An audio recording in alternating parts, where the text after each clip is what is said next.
अच्छा, आज का जो हमारा टॉपिक है वो है डिस्पेंसिंग टू इन पेशेंट्स। पिछले टॉपिक में हमने पढ़ा था डिस्पेंसिंग टू आउट पेशेंट। ठीक है, आउट पेशेंट को डिस्पेंसिंग करना हमने सीखा था कि आउट पेशेंट्स को डिस्पेंसिंग किस तरह करते हैं। पिछली वीडियो में हमने ये सीखा था।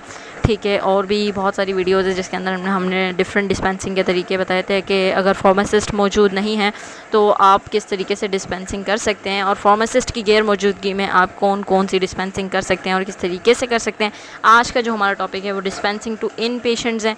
ठीक है, इन पेशेंट को डिस्पेंसिंग किस तरह करेंगे। इन पेशेंट्स क्या होते हैं, सबसे पहले हम आपको ये इन्फॉर्मेशन दे देंगे। इन पेशेंट्स वो होते हैं जो हॉस्पिटलाइज्ड होते हैं, जो कि हॉस्पिटल में रह रहे होते हैं, मींस के वो हॉस्पिटलाइज्ड होते हैं। ठीक है, और आउट पेशेंट्स वो होते हैं जो हॉस्पिटल में नहीं रह रहे होते। ये मैंने बताया था आपको कि वो क्लिनिक या एज अ ट्रीटमेंट आते हैं और फिर चले जाते हैं मेडिकेशंस वगैरह लेकर, तो उसको हम क्या बोलते हैं, आउट पेशेंट होते हैं, जो कि जस्ट मेडिकेशन वगैरह लेने आ रहे होते हैं, ट्रीटमेंट कराने के लिए आ रहे होते हैं, लेकिन जो उनका रिहाइश होती है वो अपने घर में या कहीं भी होती है। ठीक है, बहरहाल जो इन पेशेंट्स होते हैं, जो हॉस्पिटलाइज्ड पेशेंट होते हैं, उस तरह उनकी मेडिकेशंस किस तरीके से करेंगे वो आज हम सिखाएंगे आपको। ठीक है, उसके अंदर सबसे पहले हमारे पास आएगी डेफिनेशन में हम पढ़ेंगे in patient a person who is cloistered, retained in a hospital so that he or she occupies a bed in hospital for medical care is called an inpatient। यहाँ पर आपको बेड बना हुआ दिख रहा है, इसका मतलब ये है कि इन पेशेंट्स वो पेशेंट्स होते हैं जो कि हॉस्पिटलाइज्ड होते हैं, जो कि हॉस्पिटल के अंदर एडमिट होते हैं। ठीक है, उसको हम कहेंगे इन पेशेंट, और उसको प्रॉपर हम रूम दिया हुआ होता है। ठीक है, जहाँ पर वो प्रॉपर तरीके से उसका इलाज हो रहा होता है। इन पेशेंट समझ आ गया। नाउ अब हम डिस्पेंसिंग के बारे में बात करेंगे। कॉमन अप्रोच क्या होती है। ठीक है, physician prescribe, pharmacist dispense, nurses administered. देखो, तीनों से मिलकर एक छत बनती है। ये मेडिकेशन लेकर खड़े हुए हैं। एक मेडिकेशन का ताल्लुक़ सिर्फ फार्मासिस्ट या MBBS डॉक्टर या फिर एक नर्स से नहीं है, बल्कि हमारी जो मेडिकेशंस होती हैं उनमें इन तीनों का रोल होता है। Pharmacist, physician, pharmacist and nurse. Physician prescribe करता है कि ये मेडिकेशन देनी है।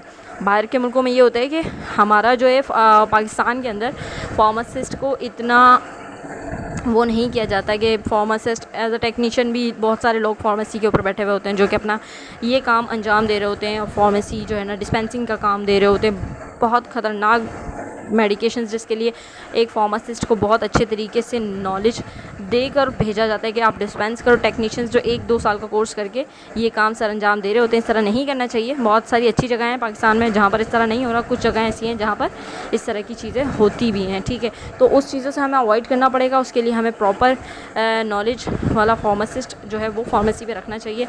ठीक है, प्रिस्क्रिप्शन में ये होता है कि मैं ये बताती हूँ कि अगर कोई डॉक्टर प्रिस्क्राइब करता है तो उसको उस प्रिस्क्रिप्शन को पढ़ने वाला फार्मासिस्ट होना चाहिए, ना कि टेक्नीशियन हो। ठीक है, क्योंकि टेक्नीशियन के पास इतनी नॉलेज नहीं होती जितनी फार्मासिस्ट के पास होती है।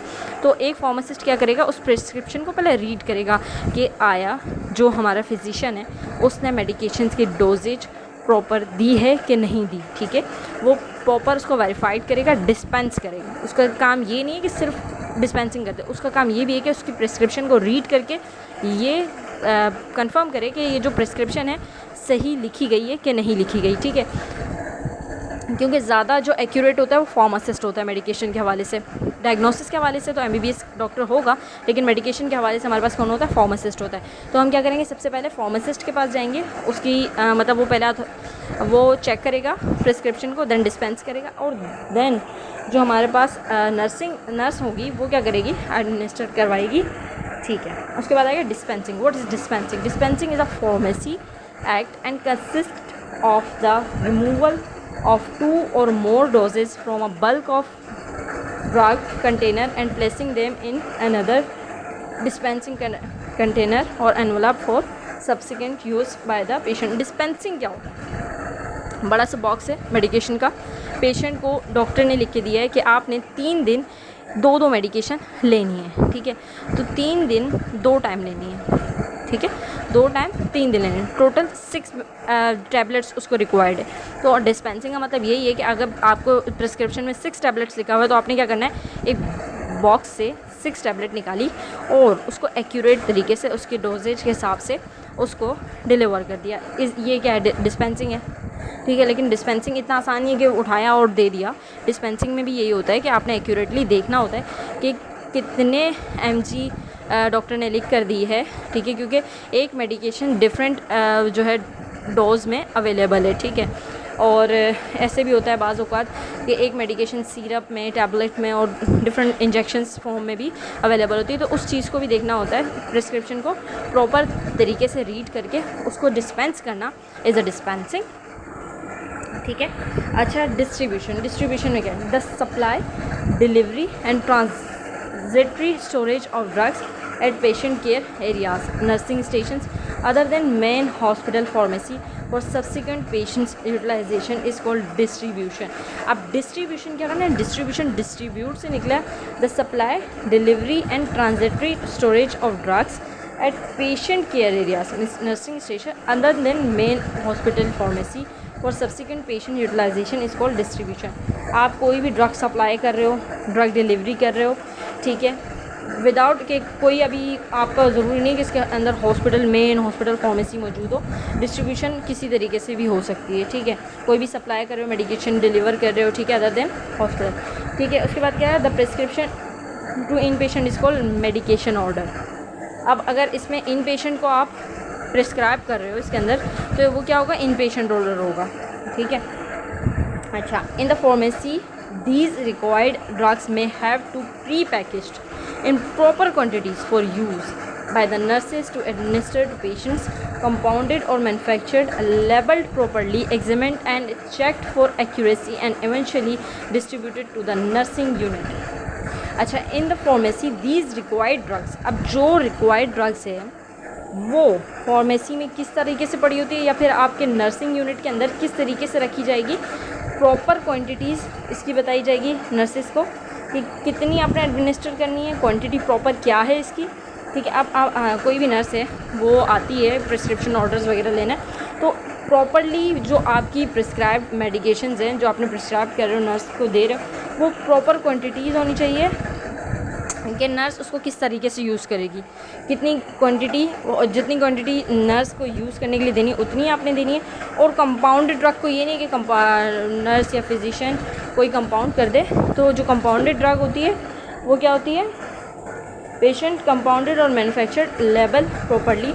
जो कंपाउंडेड ड्रग्स होती हैं उसको आपने कंपाउंड करके देन आपने नर्सेस को देना है कि आप इसको डिलीवर करो। लेबल प्रॉपरली लेबल होनी चाहिए, ठीक है। चेक फॉर एक्यूरेसी, एक्यूरेसी के लिए आपने उसको चेक करना है।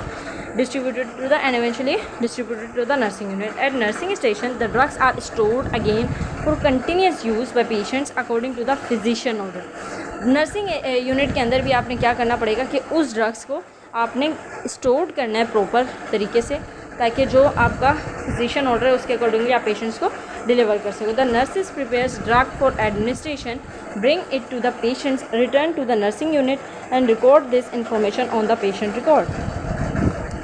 The nurses prepares drug for administration, brings it to the patient, return to the nursing unit and record this information on the patient record. Nurse ने क्या किया, जहाँ पर नर्सिंग यूनिट के अंदर आपकी जो मेडिकेशन स्टोर्ड हुई हुई थी, आपने ड्रग एडमिनिस्टर की और ठीक है, सबसे पहले जो ड्रग लेनी थी वो उठाई, आपने पेशेंट को एडमिनिस्टर की, आपने क्या किया, उसको नर्सिंग यूनिट में अगेन रख दिया और जो आपने डिस्पेंस की उसको आपने क्या कर दिया, रिकॉर्ड कर दिया। The following guidelines must be followed.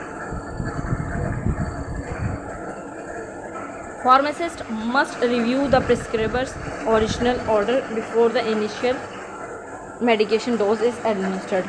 ठीक है, फार्मासिस्ट को मस्ट रिव्यू करना चाहिए कि जो प्रिस्क्रिप्शन लिखी गई है वो ठीक है कि नहीं। इनिशियल ऑर्डर से पहले आपने कोई भी इनिशियल ऑर्डर दे रहे हो मेडिकेशन का, पहले आपने चेक करना चाहिए। Drug dispensed should be ready for administration to the patient. जो ड्रग डिस्पेंस कर रहे हो एडमिनिस्ट्रेशन के लिए रेडी होना चाहिए उसको, ठीक है। Drug dispense must bear adequate identification, ठीक है। The drug must be stored so as to be accessible only to the pharmacist or his nominee for dispensing and by nurses for their administration. The drug must be stored so as to be accessible only to the pharmacist or his nominee for dispensing and by nurses for their administration. अब ये बता रहे हैं कि जो drug है वो store होनी चाहिए, ठीक है। उसके बाद क्या है, when automated system is in use provision must be met to provide the same in event of failure of the device. The in house packaging must permit and facilitate drug use, ensure its stability and meet the standards of good pharmacy practice, ठीक है। उसके बाद आएगा administration. Administration हम किस तरीके से करेंगे, it is a nursing act consisting of removal withdraw of a single dose from drug container and its administration to a patient. आपने क्या किया, ये नर्सिंग एक्ट है, इसमें क्या किया आपने, रिमूव किया, सिंगल डोज निकाली कंटेनर्स में से और पेशेंट को एडमिनिस्टर की। A nurse may administer drugs after the prescription has been dispensed by the licensed person. अगर प्रिस्क्रिप्शन लाइसेंस्ड पर्सन की तरफ से हो तो आप उसको ड्रग को एडमिनिस्टर्ड नर्स कर सकती है।